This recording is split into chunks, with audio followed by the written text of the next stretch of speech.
Hi കൂട്ടുകാരെ, എൻ്റെ ചെറിയ ചാനലിലേക്ക് എല്ലാവർക്കും സ്വാഗതം. അപ്പോൾ ഇന്ന് നമ്മൾ കപ്പയാണ് കേട്ടോ ഉണ്ടാക്കുന്നത്. വൈകുന്നേരം ചായക്ക് കപ്പയാണ്.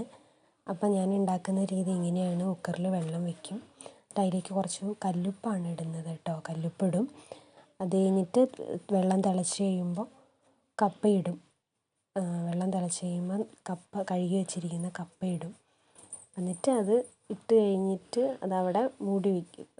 വിസിൽ വരാൻ മൂടി വയ്ക്കും. ഒരു വിസിൽ വന്നു കഴിഞ്ഞാൽ നമ്മളെടുത്ത് മാറ്റും. അങ്ങനെ ഞാൻ അങ്ങനെയാണ് ചെയ്യുന്നത്. പിന്നെ കപ്പയും ചമ്മന്തിയാണ് കേട്ടോ ഉണ്ടാക്കുന്നത്. നല്ല മുളക് ചമ്മന്തി. അതിന് ഉള്ളി, പച്ചമുളക്, പിന്നെ ചെറിയൊരു പുളി കഷ്ണം, പിന്നെ ഉപ്പ്, ഇതെല്ലാം കൂടി ചതച്ചെടുക്കും. എന്നിട്ട് ചതച്ചെടുത്തതിന് ശേഷം അതിലേക്ക് കുറച്ച് വെളിച്ചെണ്ണ ഒഴിക്കും. വെളിച്ചെണ്ണ ഒഴിച്ച് നല്ലോണം മിക്സ് ചെയ്തിട്ട് കഴിക്കും. അങ്ങനെയാണ് ഞങ്ങളിവിടെ എല്ലാം ചെയ്യുന്നത് കേട്ടോ. നിങ്ങളെല്ലാം എങ്ങനെയാണ് ചെയ്യുന്നതെന്ന് കമൻ്റായിട്ട് രേഖപ്പെടുത്തണം കേട്ടോ. അപ്പോൾ ഇത് എല്ലാവർക്കും ഇഷ്ടപ്പെട്ട് കഴിഞ്ഞാൽ സപ്പോർട്ട് ചെയ്യാൻ മറക്കരുത് കേട്ടോ കൂട്ടുകാരെ. Okay, thank you.